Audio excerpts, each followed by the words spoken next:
Hello everyone, Zoe is here with another video and another guest. Today I'm gonna interview Dr. Neda Salahshur, who is a research development leader in New Zealand universities with many years experiences. So if you want to know more about academia career and how you can be a lecturer in the future, watch this video.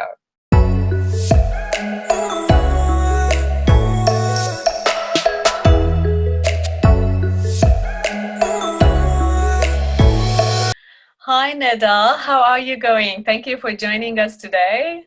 Hi Zoe, I'm doing very well. How are you doing? I'm good, thank you.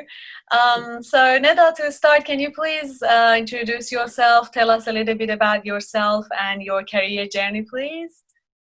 Yeah, of course I can. So my name is Neda Salahshur, and I'm currently based in New Zealand. And I've been here for about 8 years now, but I'm originally from an Iranian background, and I migrated from Iran to New Zealand in 2012. I'm currently working as a research and development leader in one of New Zealand's second largest tertiary organisation. It's called the New Zealand Institute of Skills and Technology. My current role mainly is to help support academic staff members to gain the skills and a high level of comfort in conducting research, in scoping research projects, in being very research active. So when I say research active, I mean it could be involving reviewing journal articles or presenting at conferences or examining theses, postgraduate theses. So my job is to work really closely with academic staff members and to help them, support them in reaching their research goals and ambitions. I also work very closely with them to help them secure research grants and to kind of fund their projects, or to put research articles together, or write research proposals. So that's kind of my current role and the role that I've been in for the past year or so. But in terms of my my career journey, I actually started off as an English language teacher back in Iran. So yeah, I've taught English for a very long time now. When I think about it, I started teaching very young, at a very young age, and I gradually just moved into more supervision or management roles. So after about 6-7 years of teaching, I became an education supervisor at 2 language schools. And then later on, I became a manager at a language school back in Iran before I came to New Zealand to do my PhD. So in terms of my career trajectory, I started off as an English language teacher. Then I came to New Zealand to do my PhD in applied linguistics at Victoria University of Wellington. While I was doing my PhD, I was lucky enough to have the opportunity of being asked to teach university as well. So I taught on various courses. And also to do some research work. So I work as a research assistant. And then after I graduated from my PhD, I've been in a series of management roles, all within the education sector though. That's right. Wow, that's such a journey. It sounds very interesting. Yeah, it's been quite a journey, I must say. Yeah, definitely. And I think your passion toward language, isn't it? It also always guided you, like how to find a path, isn't it? Did it help you? Like, do you have that kind of like a passion about language?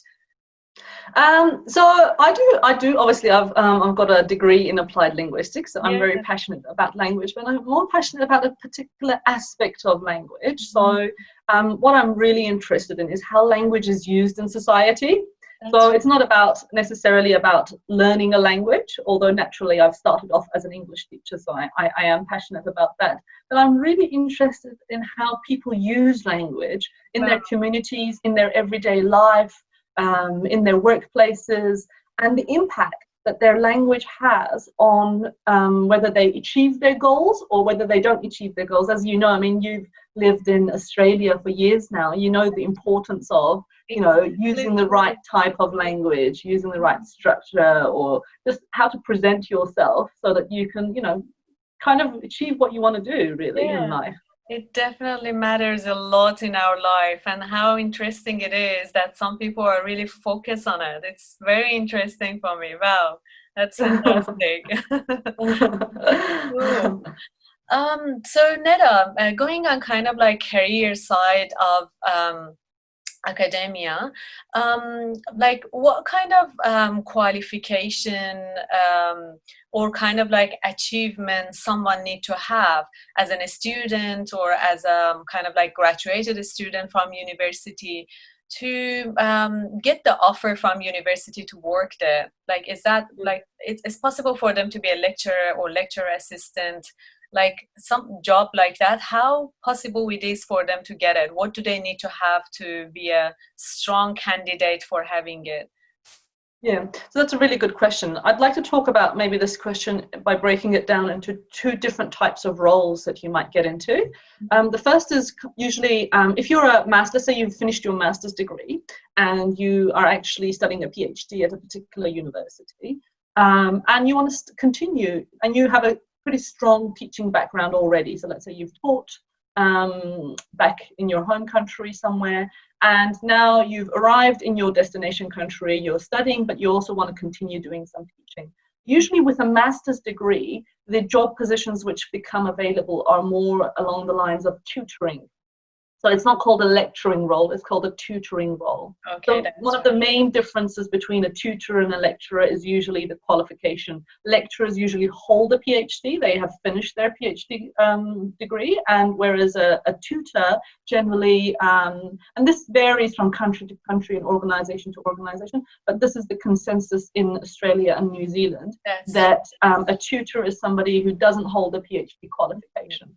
And actually this is a really good pardon? Sorry, or studying toward the PhD, right? Exactly. Studying towards a PhD, but doesn't hold a PhD at this stage. So they, in other words, you can't refer to yourself as a doctor until you've actually had your graduation and you've been conferred the degree. You can't refer to yourself as a doctor. And so you really can't refer to yourself as a lecturer either. So as a tutor, really what you need to do is first of all, you need to know a little bit about teaching. So if you've got the teaching experience, great, fantastic, you're on a really good start. If you don't have the teaching experience, that's not necessarily, it's not a showstopper. It shouldn't stop you from exploring tutoring options. It just might mean that you might want to learn a bit more. You might want to do a short course on tutoring. Usually the universities that they have their own short courses on, for example, how to become a good tutor, and they kind of help you, they train you, and they teach you the basics of tutoring. So one, you need, obviously you need a master's degree. Two, you need a bit of a experience in teaching, ideally. And third, you need the support of your supervisor. So I think sometimes people underestimate the role and the importance that the supervisor plays in your career journey.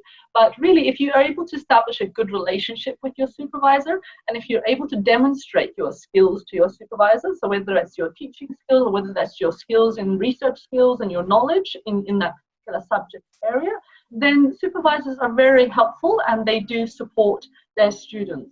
And so I think if you've got these three basics, so a bit of teaching experience, support from your qualification, and a master's degree, then you should be able to get into doing some tutoring. Obviously, the tutoring that you do would probably not be a full-time job. It could be something that you do alongside while you're studying your PhD. Okay, that was quite my next question. Good to know. Yeah, so it's kind of just like an additional income in that sense. Okay. But that's all for tutoring. And I also want to talk a bit about lecturing now. So lecturing is quite different in the sense that, first of all, you do need a PhD to become a lecturer at university. You do need a very strong research publication history. This is probably the most important thing that a university will look at when they're hiring lecturers, is do you have a good, consistent history of publishing? And the reason why it's so important for them. So you might be an amazing teacher, an amazing lecturer, you might have a PhD, but if you don't have that strong research background, and if you haven't published a lot of articles, it's very unlikely that you will get into a lecturing role. I'm not saying it's impossible, it's just Yeah. it's more unlikely. And the reason why it's so important at universities is because the way the structure is set up is that universities get money from either the government or from private granting organizations, funders, to support them to do research. So when they're hiring somebody, they want to hire somebody who is going to be able to generate that income for them. So it needs to demonstrate that they are research active and they can bring in that money to the institute. So a PhD teaching experience is great, not absolutely necessary, but a really active research profile is very important for getting a lecturing role. That's true. Very interesting. So, can we get a little bit more information about those publishing? Like, if we go backward a little bit now, if someone want to be a lecturer in the future or in kind of like academia careers, or even a little bit more backward, if someone want to come to Australia or New Zealand with a student visa and they need to publish some articles, right? Can you guide them a little bit how they need to publish it? How should be the quality of this publication? Like a little bit information for both kind of like different side, like those who want to get into the university or those who want to be a lecturer. Sure, of course. So let's start with those who are, for example, they have a master's degree and they want to migrate abroad to do a PhD or just to study, and so they're applying for university. In this case, in terms of publication, there is no minimum requirement. Publications are great add-ons. It's like they just boost your CV and your application to the top of the list. The more publications that you have, the more likely it is that you're going to be given, obviously, an offer from that university. But it's not, generally, it's for the majority of universities, again, particularly in the context of New Zealand and Australia, it is not a must. It's not a must that you have to have a publication. It is a great if you do have a publication. So what New Zealand universities in particular, and I'm sure Australia is very similar, focus on is actually your GPA. So it's your grade point average. So the average from your master's degree is very important. If you've got a good average, then you're more likely to get an offer. And then in terms of publications, you know, when you think about publication, there are so many journals out there to publish in. Okay. So you've got a lot of choice in terms of where to publish. My recommendation is to have a bit of a realistic expectation. Now, some people, when they advise people on where to publish, they usually say, publish in the best journal ever. Aim for the best first. But the reality is, you know, you could aim for the best journal, but it's very unlikely that you're going to be accepted in the first round when your first, you know, research article. So as you develop your research skills, you become more competent researcher, then naturally the quality of the papers that you are producing increase. And some people unfortunately go for the really poor quality journals, and these are generally journals where you have to pay. You have to pay maybe $200, $300, $500 to actually have your manuscript accepted into being published in that journal. My recommendation would be to aim somewhere in the middle. So don't aim for the best journal in the world, okay, when you've just finished your master's degree, because it's probably very unlikely that you will get it. And try not to aim for the really poor quality journals where they charge you money to publish, because what sits in your CV, you know, when you put the article in your CV, you're going to have to put the name of the journal. And universities are aware that there are a lot of poor quality journals. So there's really no point in publishing a poor quality journal and just adding it to your CV with the hope that that's going to help you get an offer or get a scholarship. So aim somewhere in the middle.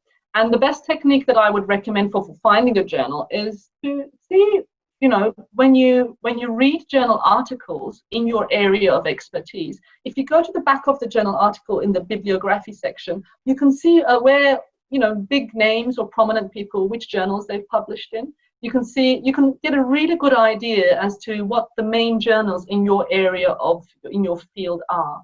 And then you can go into these journals' websites and you can have a look at the scope. So the scope kind of gives you a bit of an outline as to what the topic of the journal is, what kind of articles they're interested in, what topics they're interested in. And if there's an alignment, if it fits with your area of expertise, you can contact the editor and actually say, hey, I've got a journal article, this is my abstract, I was wondering whether you're interested. Then from then on, it's the editor who says, yep, send it through to us, or no, this isn't really a good fit for our journal, so they decide. So that's really what I would recommend. So it's always good to have, you know, 1 or 2 journal article publications if you're applying to do a PhD. But as I said, it's not a mandatory requirement to get an offer from a university. That's true. So, yeah. Go ahead. Yeah, go ahead. Sorry, I talk a bit too long.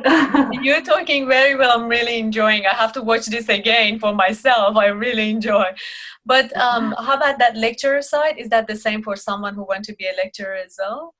So what I said most of the time is the same for a lecturer, but what I really want to emphasize for a lecturing role is obviously, as I said, to get a lecturing role, having research articles is essential, is absolutely mandatory. So that's the difference here.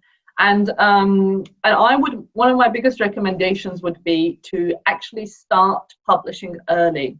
So sometimes some universities, they're like, okay, well, you're in your first year of your PhD, don't worry about publication. And some supervisors will kind of say, oh, focus on your PhD, don't think about publication. I'm not sure if I agree with this approach. I think that the sooner that you can start publishing throughout your PhD, the better off you're going to be at the end of your PhD. I remember when I finished my PhD, I thought, yes, I've reached the end of my education goals, you know, my education journey.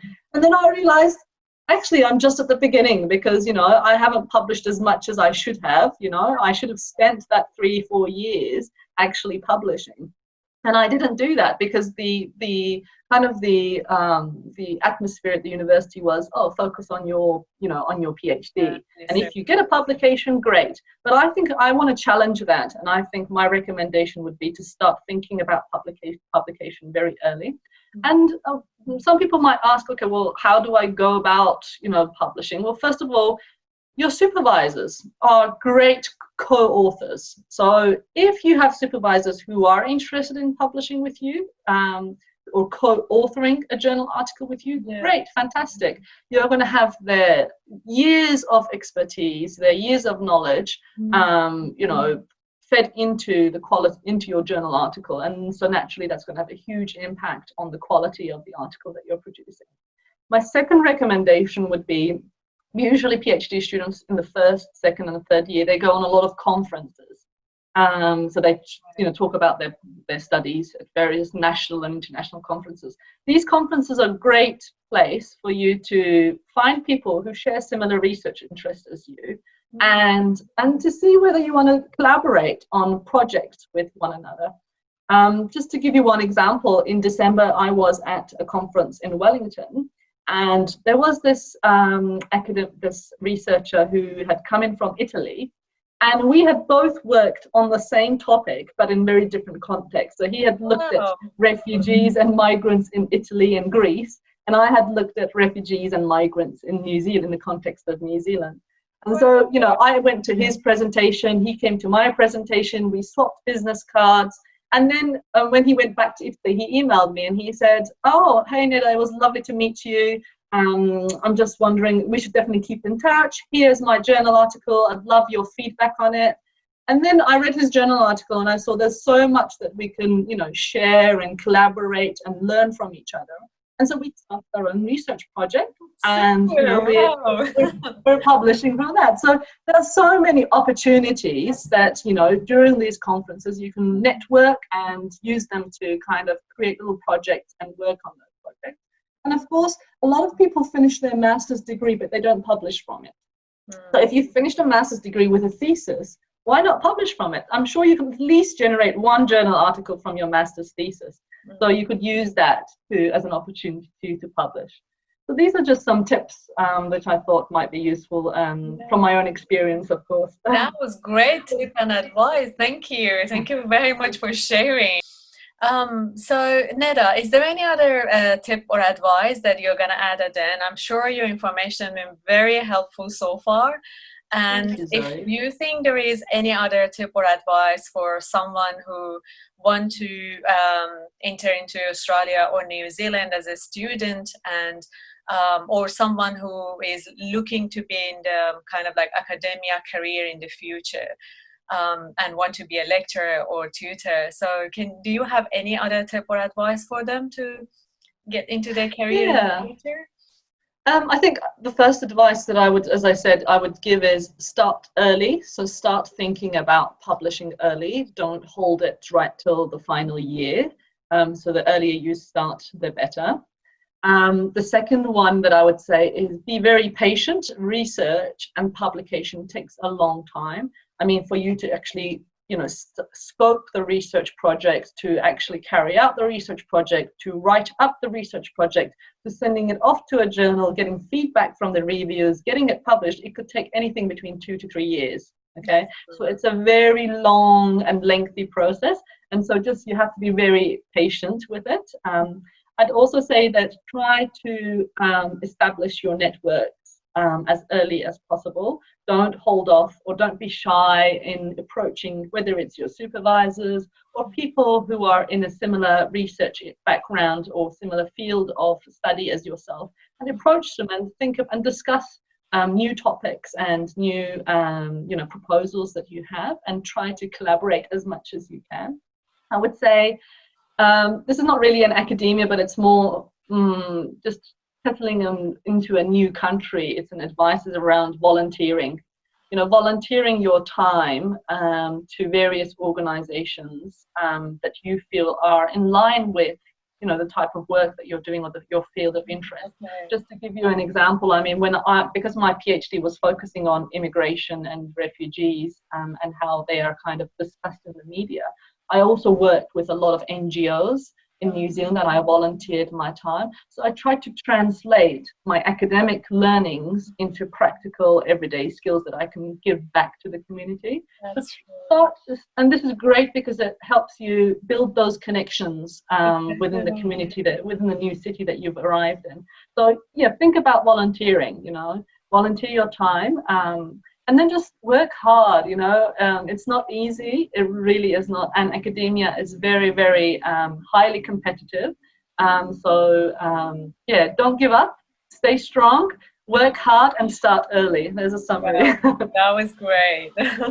Thank you, Neda. That was amazing. Thank you too, Zoe. I think I just want to thank you as well for these great content that you're providing on, various social media platforms. You're really trying to, provide useful, practical content to people who are thinking about migrating overseas. And it's not easy. I remember when we migrated 10 years ago, we would never be able to find this content online. Yeah. We had to learn from our own experience through trial and error.